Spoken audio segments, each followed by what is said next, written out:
살면서 있지 않습니까? 한 번만 상대쪽 입장에서 생각을 해보면 나쁜 짓 하고 사는 것도 결코 쉬운 일은 아닙니다.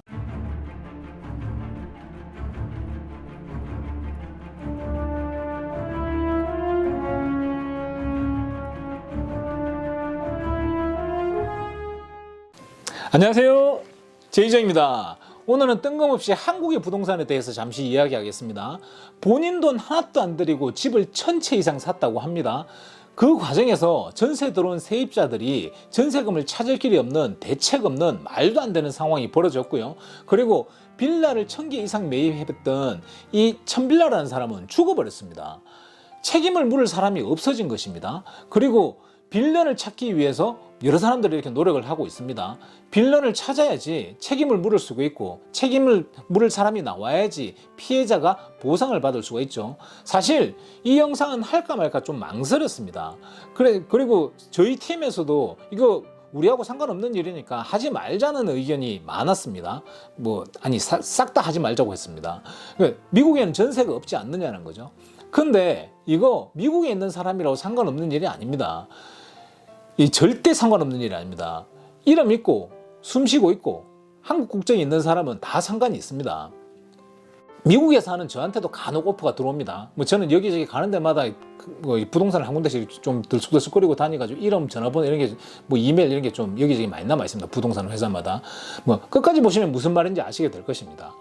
할까 말까 하다가 영상을 찍기로 한 것은 제가 이 부분에 대해서 언론에 나온 것을 좀 찾아보니까 잘못되어 있는 부분이 많이 보였습니다. 빌런을 찾느라고 이 핵심을 피해가고 있는 것 같은 그런 느낌이 좀 들었습니다. 그래서 미약 하나마 영상 하나 정도는 남겨놓아야겠다는 생각을 좀 했습니다. 빌라를 돈 한 푼 안 들이고 1000개 이상을 매입을 하고 사고 친 상황을, 요 상황을 모르시는 분들이 있으실 것 같아서 간단하게 설명을 드리면요. 앞에 간단하게 설명드린 내용인데 요걸 조금 풀어서 이해하기 쉽게 말씀을 드리면요. 빌라를 땡전 한 푼 안 들이고 마구마구 사들여서 집을 1000채 이상 산 사람, 이 사람을 사람들이 천빌라라고 하더라고요. 그래서 저도 그냥 천빌라라고 명명하겠습니다. 이 천빌라가 전세에 들어온 세입자한테 전세금을 돌려주지 않고 못되게 구는 겁니다. 거기다가 더해가지고 이 천빌라가 죽어버린 것입니다. 세금이 밀려있고, 그러니 집은 차위기에 놓여있게 되는 거고요. 세입자분들은, 그러니까 임차인들이죠. 임차인분들이 전세금을 돌려받지 못하는 상황에 놓이게 된 것입니다. 더군다나 대부분의 세입자분들은 전세금을 전세 대출을 받은 상태라서 잘못하면 신용불량자가 되는 이런 사태가 된 것입니다. 거기다가 전세보험도 안 들어있는 상태라서 이 세입자분들 입장에서는 진짜 말도 안 되는 기가 막힌 일이 벌어져 있는 그런 상태가 되어 있는 것입니다. 그리고 언론에서도 그렇고 피해가 극단적으로 심각한 임차인분들도 그렇고 천빌라가 빌런이라고 하는 것이고요. 이 천빌라가 죽어버렸으니 누군가는 책임을 져야 한다는 것이죠. 빌런을 찾기 위해서 노력하고 있는 상태인 것입니다. 의도는 알겠고 틀린 말도 절대 아닌데요. 디테일하게 보면 피해자만 있고 피의자가 없는 요상한 상황이 되어 있는 것입니다. 어렵게 이런 상황이 되는 게 아니고 아주 쉽게 숨쉬듯이 본인도 모르게 피해를 보면서 남한테 엄청난 해를 입히는 피의자가 될 수 있는 것입니다. 하나하나 각자의 입장에서 한번 설명을 드려보겠습니다. 이 영상을 보시는 분들이 각자의 입장에서 본인이라고 생각을 하고 한번 이렇게 들어보십시오.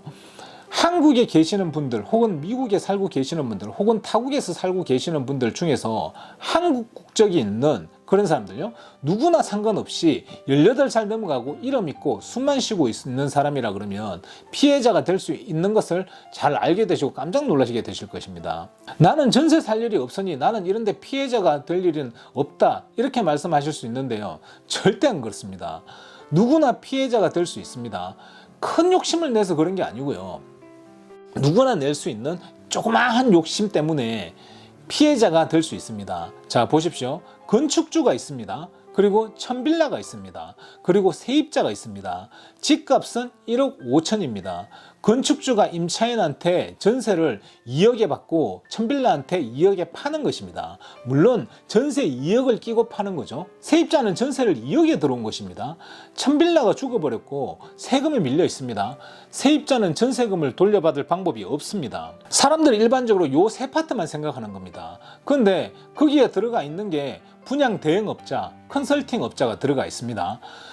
내용을 분석해보면 여기에서 건축주는 마진이나 이런 거 저런 거 봤을 때 본인은 1억 5천에만 집을 팔면 됩니다. 근데 1억 5천에 이 빌라가 안 팔려. 그러면 컨설팅 업자가 건축주한테 이야기를 해가지고 어차피 이렇게 해서 안 팔리니까 이렇게 하지 말고 2억의 전세를 놓고 전세 들어가 있는 것을 2억에 1000빌라한테 팔자. 그리고 그에 들어가는 비용 5천만 원을 건축주 네가 내라. 그러면 당신이 원하는 1억 5천을 챙기는 거잖아.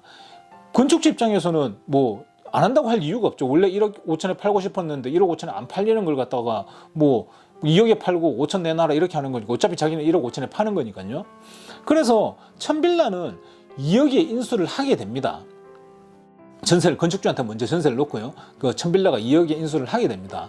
그러면 2억의 전세를 내고 2억의 전세금을 임차인한테 받고 2억에 1000빌라한테 팔고 건축주는 1억 5천을 가져가고 그러면 5천만 원이 남잖아요. 2억짜리를 팔게 되면 뭐 세금, 뭐 취득세 뭐 이런 걸 합치면 1000빌라 쪽에서 낼 세금이요. 이 사람 돈이 없으니까 1000에서 1500만 원 정도 나올 텐데 계산하기 쉽게 뭐 각지게 계산해서 뭐 1000으로 보고 그러면 전세금 2억 받은 걸 1억 5천을 건축주한테 주고 뭐 그 본인 낼 세금 내고 이것저것 하고 어쨌든 1억 5천 가지고 남기는 거니까요. 주고 나머지 5천만 원을 가르는 거죠. 그러면 우선 1000빌라가 사면서 내야 하는 취득세, 등록세, 뭐 세금 뭐 대충 한 1500 정도 내면 대충 계산하기 쉽게 1000으로 잡고요. 뭐 1000만 정도 빠진다고 생각을 하면 4000 정도 남는다고 보고 컨설팅 업자가 3000 정도 가져가고 분양 대행업자가 800 정도 가져가고 1000빌라가 200만 원 정도 가져가는 겁니다. 당연히 이게 정확한 숫자는 아니지만 이해하기 쉽게 숫자를 각지게 나눠서 보면 대충 뭐 이런 식이 된다는 것입니다.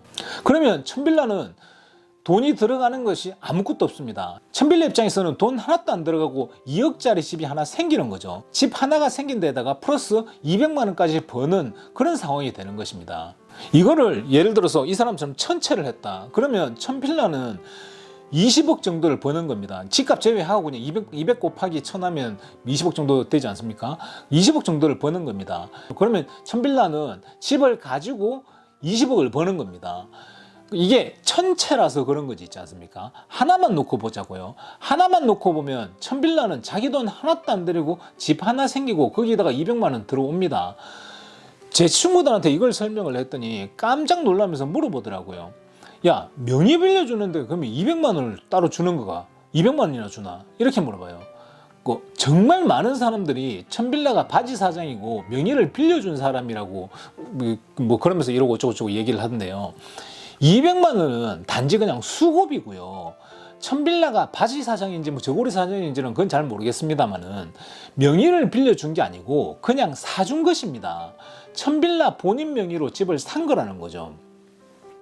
법적으로는 소유권이 1000빌라한테로 넘어간 것이니까 이건 1000빌라가 본인 직접 산 거지 이걸 어떻게 명의를 빌려줬다고 볼 수가 있겠습니까? 또 이렇게도 말을 하더라고요. 본인이 집을 사는데 돈 하나도 안 들어가면 안 받고도 많이 했겠다. 200만 원 안 받고도 많이 했겠다고 이렇게도 얘기를 많이 하더라고요. 아니 근데 그게 아니고 돈을 준다고 하니까 한 겁니다. 1000빌라 같은 사람들은 애시당초 미래의 악재를 생각할 만한 그런 능력이 없는 사람입니다.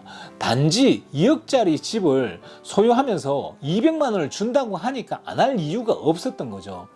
사람들이 본인 집을 사는데 안 받고도 많이 했겠다 뭐 이렇게들 말들을 많이 하는 것처럼 그런 식으로 솔깃한 겁니다. 그리고 2억짜리가 몇 년 뒤에 2억 5천이 팔면 뭐 이것저것 빼고 저것 빼고 뭐 이렇게 하면 3천만 원 정도는 벌 수 있겠다는 생각을 하는 겁니다. 이걸 자꾸 1000빌라하고 집 1000채를 가지고 계산을 하니까 자꾸 눈과 귀를 혼돈스럽게 만드는 건데요.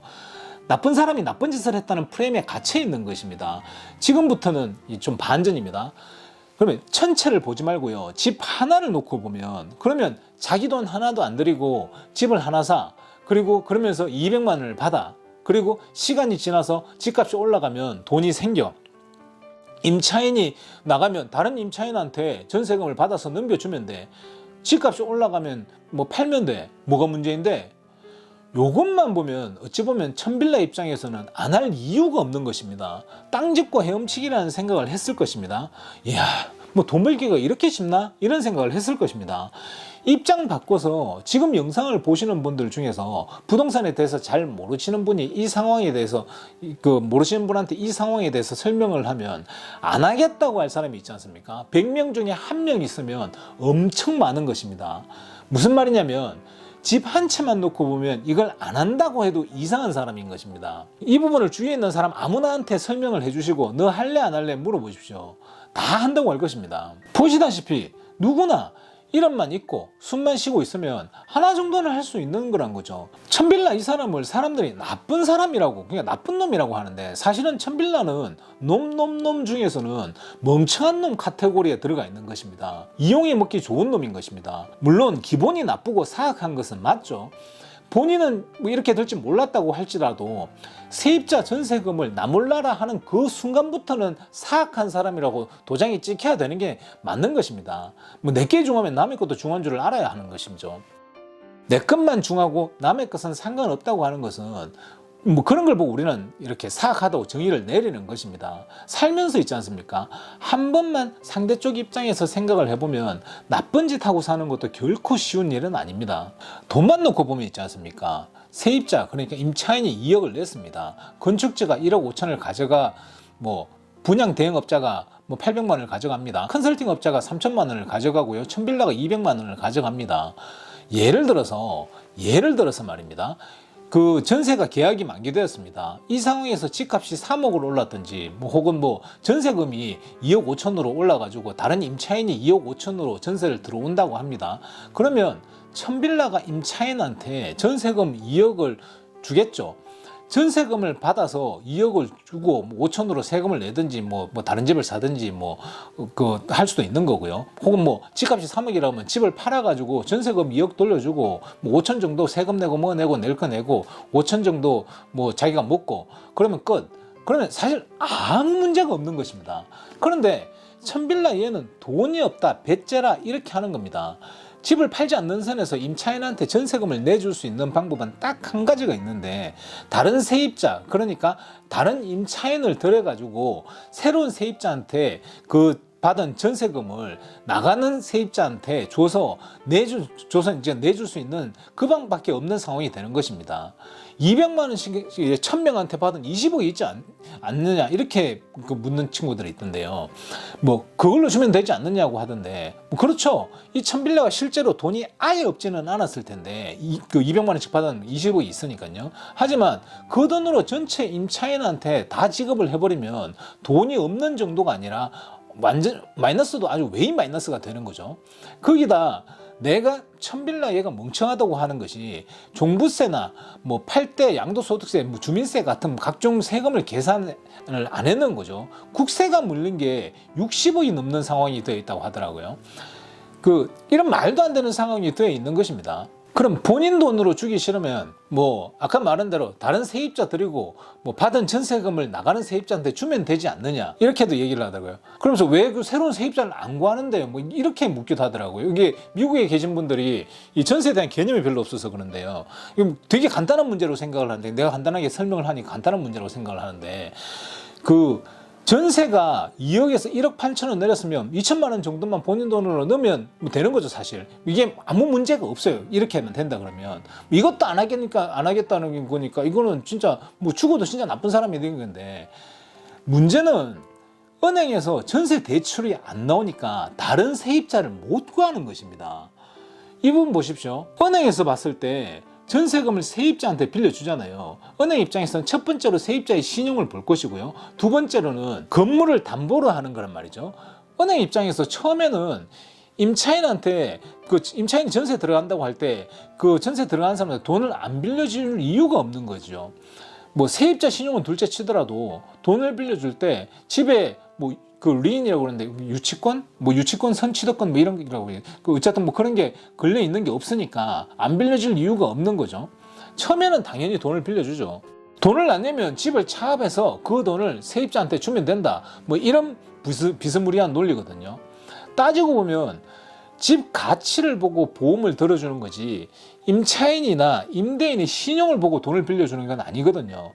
임차인의 신용은 이자를 받아먹기 위해서 하는 거고 제일 중요한 것은 집의 자산 가치와 집주인의 상태인 것입니다. 최악의 상황이 되었을 때 원금이 보장되는 것을 확인하는 거죠. 그 미국에서도 이거 주택 대출을 할 때는 그거는 마찬가지입니다. 그런데 어느 순간 보니 집주인이 1000빌라를 바뀌어 있고 이 1000빌라한테 세금이 막 붙어 있네. 국세가 60억이 밀려 있는 집주인이 가지고 있는 집에 은행에서 어떻게 이렇게 새로운 세입자한테 전세금을 빌려주냐고요. 당연히 못 빌려주죠. 보험회사는요, 당연히 보험을 못 들어주죠. 그러니 어떻게 새로운 세입자가 들어올 수 있겠냐고요. 그런데 세금 미납이 1000빌라한테 밀려 있는 상황이지 않습니까? 재산에 대한 선취득권이 국세청에 있는 거죠. 전 세계 어느 나라를 가든지 국세가 선취득권을 가지고 있습니다. 나라가 바로 설리면 또 당연히 또 그렇게 해야 되는 게 맞고요. 가령 예를 들어 가지고 집이 4억짜리고 밀린 세금이 2억이고 은행 빚이 50억이라면 이 집을 경매에 붙여서 2억 5천에 낙찰이 되면 그 정부에서 밀린 세금에 따른 뭐 이자, 실행비 뭐 정도 더해가지고 정부에서 뭐 2억 밀렸는데 뭐 이래저래 붙어가지고 2억 2천만 원 정도를 가지고 가고 50억을 빌려준 은행은요 정부에서 가져가고 남은 돈 3천만 원밖에 못 받는 거거든요. 아무리 은행이나 다른 쪽에서 훨씬 더 많은 금액을 빌려주더라도 국세는 항상 우선이 되는 거거든요. 이해하기 쉽게 숫자를 좀 극단적으로 만들어서 좀 비현실적이라서 실제로 이런 숫자가 뭐 나오지는 않겠습니다만 어쨌든 세금이 밀려 있는 것은 정부한테 선취득권이 있는 상태인데 집주인이 세금이 밀려 있는 집을 어떻게 믿고 돈을 빌려주냐고요. 나도 그런 집에 집 담보를 잡고 돈을 못 빌려주겠는데 은행에 쓰라고 뭐 별 다르겠냐고요. 보험회사 입장에서 봤을 때도 마찬가지로 보험을 들어줄 수 없는 것입니다. 보험회사 입장에서도 은행과 똑같은 입장이 되는 것입니다. 1000빌라 입장에서는 보니까 해결책이 없는 상황이 되니 뭐 말도 안 되겠지만 지도 마치 당한 것 같은 생각이 들 수도 있는 거고 이 1000빌라가 20억 정도를 가지고 있었다면 5억 정도를 쓰고 이래저래 흥청망청 썼을 것입니다. 보통 이렇게 들어온 돈들은 사람들이 보통 흥청망청 쓰거든요. 그럼 5억 더 쓸 수도 있고요. 뭐 대충 그렇다 치고 그리고 15억 정도 남았으면 이걸 가지고 뭐 다른 사람 명의로 뭐 식당을 한다든지 클럽을 한다든지 그런 어떤 다른 돌파구를 찾으려고 했을 거란 말이죠. 어차피 세입자한테는 돈을 내줄 수 있는 상황이 안 되고 갚을 생각도 없고 새로운 임차인한테 전세 대출이 안 되니까 방법이 없는 것입니다. 그러니까 그쪽은 에라 모르겠다고 뭐 지살길 찾으려고 했던 거란 말이죠. 이게 1000빌라가 죽어서 문제가 되는 게 아니고 살아있다고 해도 답이 없는 것입니다. 돈 써서 깡패 동원해서 뭐 이렇게 뺏어오면 모를까 그 외에는 방법이 없습니다. 깡패를 동원해서 이렇게 뺏든다 하더라도 있지 않습니까? 15억이면 7명에서 8명 정도의 세입자한테 돈을 돌려주면 나머지 돈은 없는데 뭐 나머지 992명한테는 못 주는 거지 않습니까? 그러니까 1000빌라가 죽었든 살았든 상관없이 돈을 받을 수가 없는 상황이 되어 있는 것입니다. 빌런을 찾아야지 책임을 묻고 죄를 물어서 세입자들한테 돈을 돌려줄 수가 있을 텐데 빌런이 없는 게 더 큰 문제입니다. 건축주 입장에서 봤을 때는 그냥 집 지어서 1억 5천에 파는 것입니다. 따지고 보면 자기가 팔고 싶은 가격에 판 거지 뭐 이걸 나쁘다고 보기에는 좀 힘들죠. 컨설팅 업자 입장에서 봤을 때는 건축주가 1000빌라한테 2억에 팔게 만들어 준 거고 파는 사람이 있고 사는 사람을 만들어 가지고 팔게 해주고 수급이 받은 건데 이걸 또 나쁘다고 볼 수는 있는지 잘 모르겠습니다. 분위기가 컨설팅 업자들을 빌런으로 이렇게 만들려고 하는 모양이던데 예를 들어서 한국에서 등심을 안 먹어서 15,000원에 안 팔리는 것을 미국에다가 업자한테 이야기를 해가지고 거기 연결해가지고 2만 원에 팔아주고 그 대가로 5,000원을 이렇게 받은 거나 마찬가지인 것입니다. 중간에 세입자 입장을 고려하지 않은 부분 혹은 앞으로 벌어질 일에 대해서 내일이 아니라고 방관했다는 도덕적인 문제가 있을 수는 있지만 이걸 법적으로 책임 물기는 힘들 것입니다. 분양 대행업자 입장에서는 분양해주고 지가 받을 돈 받은 거고, 뭐 어찌 보면 자기 일 착실하게 한 건데, 그 분양하는 데다 사람 집어넣는 게 자기 일 아닙니까? 자기 일 착실하게 한 거라고 볼 수 있는데, 이 사람분들을 나쁘다고 뭐 법적으로 이렇게 할 수 있는 건 당연히 그러기는 힘든 것이고요. 분양 대행업자 입장에서 이런 뒷거래들이 뭐 다른 게 있었다는 것을 알 수는 없는 거죠. 뭐 실제로 알고 있었다고 하더라도 그걸 테크니컬리 알 수는 없었던 걸로 이렇게 되는 거죠, 법정에서는.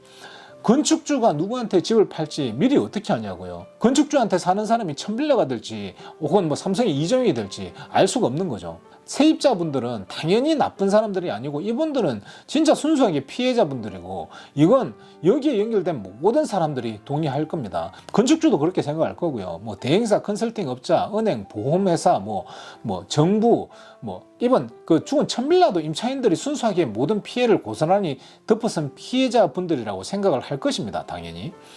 천빌라 입장에서 봤을 때는, 또 지 입장에서는 지가 억울한 것도 있을 수가 있는 것입니다. 어쨌든 합법적으로 집을 샀는데, 그 지 입장에서 200만 원을 받고 집을 샀고, 집값이 올라갔으면 팔고 돈 벌고 하면 대충 그런 계산이 있었을 건데, 집값이 안 올라가 난데없이 세금이 붙어가지고 가지고는 있는 집이 뭐 전세도 그 집 자체가 전세도 잘 안 나가. 실제로 집값이 확 올라가 버렸으면 아무 문제도 아닌 건데, 빌라 가격은 지같이 어설픈 지 생각처럼 그렇게 쉽게 잘 안 올라가거든요.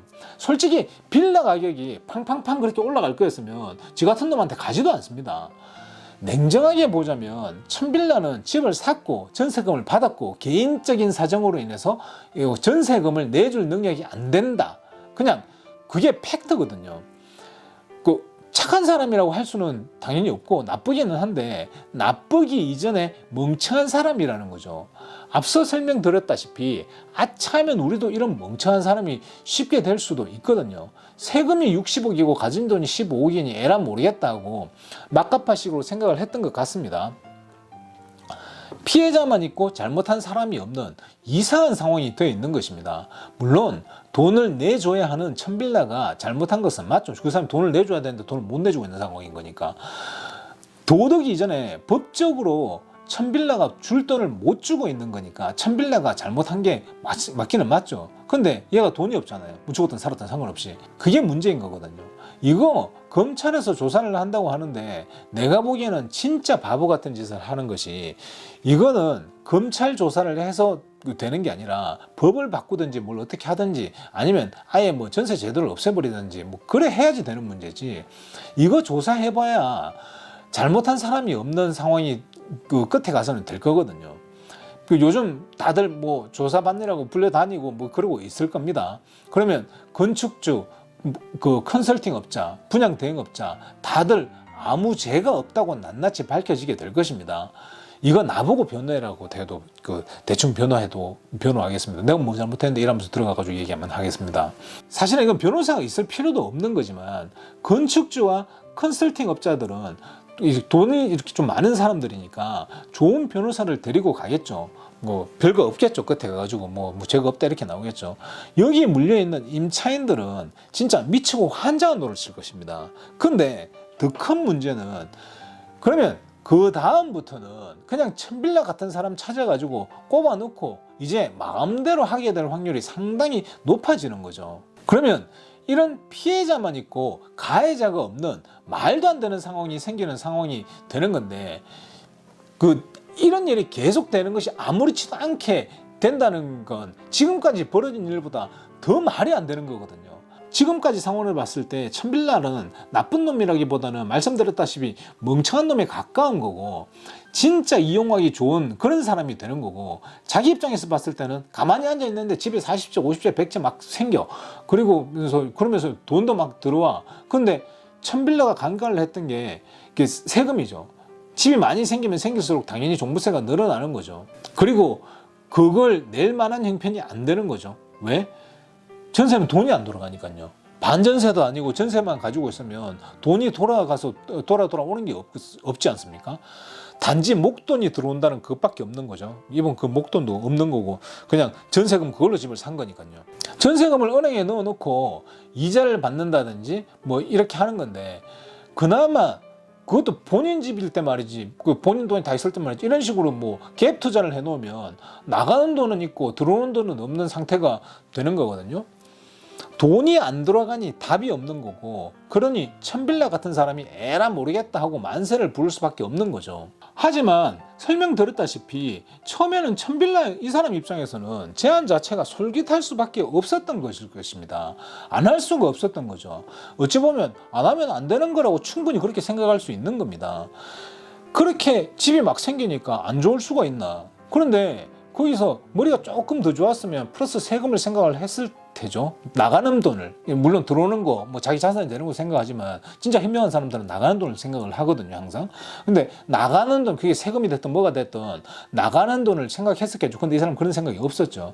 근데 예를 들어 어떤 사람이 한 집만 가지고, 한 사람이 뭐 예를 들어서 공무원을 하다가 퇴직을 하고 나서 그런 데로 먹고 살 수 있는데, 이런 사람이 집 하나만 천빌라처럼 한다고 생각을 해보십시오. 이걸 그 사람들이 딱 봤을 때 부동산 상식이 전혀 없는 사람들 입장에선 안 할 이유가 없는 거죠. 집 하나 해봐야 세금 얼마 나오지도 않고, 뭐 집 사면 200만 원 버는 거고, 뭐 세입자가 나가면 다른 세입자를 구해서 뭐 또 돈 내주고, 은행에서는 당연히 뭐 그 세입자 전세금 빌려줄 거고, 보험회사에서는 보험 다 들어줄 거고, 뭐 그러다가 시간 지나가지고 집 가격이 올라가면 팔아서 수익이 챙기면 되고, 한 개만 놓고 봤을 때는 안 할 이유가 없는 거죠. 설사 뭐 예를 들어 전세나 뭐 가격이 조금 내려가더라도, 내려가는 뭐 몇천만 원 정도, 뭐 해봐야 1, 2천만 원 정도만 메꿔 넣고 그 다음에 올라가면 다시 이렇게 또 받는 거니까, 뭐 그 정도 금전적 여유가 있다 그러면 사실은 큰 별 문제가 없는 거죠. 한 사람이 하나를 했다고 생각을 하면 여기에 사실 나쁜 사람도 없고 모두 다 윈윈윈윈 하는 게임인 것입니다. 그냥 이렇게 집을 좀 비싸게 사는 그 사람만 약간 호구가 되는 건데, 뭐 집을 비싸게 샀더라도 지 돈이 하나도 안 들어갔으니까, 뭐 1억 5천짜리를 2억에 샀더라도 자기 돈이 하나도 안 들어갔어요. 또 그 사람도 또 루스라고 할 수 없는 거예요. 그래서 따지고 보면 윈윈윈윈 하는 게임이 뭐 되는 것입니다. 이거를 여러 개 해서 다 꼬인 거죠. 근데 생각을 해보십시오. 이게 집을 1000채를 사든지 10,000채를 사든지 거래 하나하나가 모여가지고 1000채가 되고 10,000채가 되는 거거든요. 그러면 한 개는 잘못이 없고 1000개는 잘못이 있다는 것은 어떻게 말이 되냐고요. 한 개의 다른 거래들이었는데, 그럼 세입자의 입장에서 어디서 이걸 해결할 수 있냐고 이렇게 이렇게 많이들 얘기들 하시더라고요. 제가 이렇게 이 부분에 대해 설명을 하니까 제주에 있는 사람들 그렇게들 많이 묻더라고요. 세입자 입장에서는 도대체 뭐 어떻게 해야 되냐고. 그게 큰 문제죠. 세입자만 극심한 피해를 입고 가해자는 아무도 없는, 이건 말도 안 되는 이상한 상황이 되어 있는 것입니다. 사실은 기술적으로 봤을 때는 보상을 받을 수 있는 방법이 거의 없죠. 정부에서 세금으로 도와준다든지 그렇게 하지 않는 이상은 이걸 어떻게 해결할 수 있는 방법은 없는 거죠. 아니면 은행 쪽에서 양보를 해가지고, 그래 뭐 네 돈을 갖다가 니도 사기를 당했으니까 네 돈을 안 받을게, 이렇게 은행 쪽에서 뭐 이렇게 양보를 해주든지, 어느 쪽에서 양보를 해야 되는 게, 누구 책임 있는 사람을 찾기는 현실적으로 굉장히 힘들 겁니다. 이렇게 나쁜 사람, 그러니까 빌런이 있어야지 책임을 묻고 보상을 받을 수가 있을 텐데, 앞에서 설명을 드렸다시피 책임 전가를 할 만한 사람이 없는 거죠. 냉정하게 보자면 빌라가 2억짜리인데 혹은 1억 5천인데 2억 전세에 들어간 것 그 자체가 문제이고, 집을 사지 않고 전세에 들어가 있는 것이 여러 가지 이유가 있겠지만 은행에서 대출이 좀 쉽고요, 일단. 그리고 뭐 그 달세에 비해 가지고 은행 이자가 훨씬 더 싼 것도 있고 뭐 그렇다 그러더라고요. 제주에서도 그 전세 들어가는 사람 여러 가지 이유가 있어요. 근데 은행에서 전세 대출이 쉬운 것도, 그것도 큰 문제입니다. 이게 은행에서 전세 대출이 쉬워질 수밖에 없는 것이, 은행 입장에서는 이게 진짜 좋은 게 보험만 들어준다면 돈을 안 빌려줄 이유가 없거든요. 게다가 보험회사가 그 정부인데 은행 입장에서는 이거 돈 노래에게 되게 좋은 패를 가지고 노는 겁니다. 돈 뗄 일 없이 이자를 받는 건데 완전히 꽃놀이패죠. 이 제도를 분명히 돈 없는 사람들, 그러니까 집주인들이 아니고 이제 집을 소유를 하고 있는 소유자들이 아니고 그 돈이 없으신 분들의 이렇게 전세 들어가기 쉽게 어려운 분들 도와주려고 만든 좋은 취지일 텐데요. 이 제도로 인해서 전세값은 더 올라가고 뭐 당연할 거 아닙니까? 예를 들어서 1억에 가는 사람이 뭐 5천만 빌리면 낮은 이자율을 이렇게 빌리면 1억 5천짜리로 갈 수 있는데 안 갈 이유는 또 뭐가 있냐고요. 뭐 이런 제도로 인해서 전세값은 더 올라가고 전세 들어가는 사람들은 이자를 더 내고 은행한테 이렇게 꽃놀이패를 줘준 것밖에 안 되는 거거든요. 이 판에서 제가 보기에 진정한 위너는 은행입니다. 이거 이번 참에 어떻게든 제대로 바로잡지 않으면 앞으로는 이런 게 더 횡행하게 될 거라는 게 문제인 거죠. 이 사람들 입장에서는 사람 이름만 하나 빌려서 넣으면 문제가 없네? 이렇게 될 거란 말이죠. 대놓고 해도 이젠 아무런 제재가 없는 그런 이상한 상황이 될 수밖에 없어요. 이게 여기에서 정말 제도적으로 정비를 안 하면 나쁜 놈을 찾는다고 되는 게 아니라 나쁜 놈을 찾기가 힘드니까 이거는 나쁜 놈이 생길 수 있게끔 제도적으로 만들어야 되는데 제도적으로 이걸 안 하면 이제 그렇게 된다는 겁니다. 솔직히 저는 전세라는 제도 자체가 좀 문제라고 생각을 합니다. 집값이 내려갈 수 있지 않느냐 하면서 뭐 전세를 선호하시는 분들이 계시더라고요. 물론 집값이 내려갈 수도 있습니다. 그런 분들께 이렇게 묻고 싶습니다. 돈의 가치는 올라갈까요? 돈의 가치가 내려가는 것을 기정사실화하면서 돈을 묶어두는 것이 과연 바람직한 것인지에 대해서 한 번 정도 고민해 볼 필요가 있다고 생각합니다. 이상입니다. 도움이 되셨으면 좋겠습니다. 감사합니다. 따봉!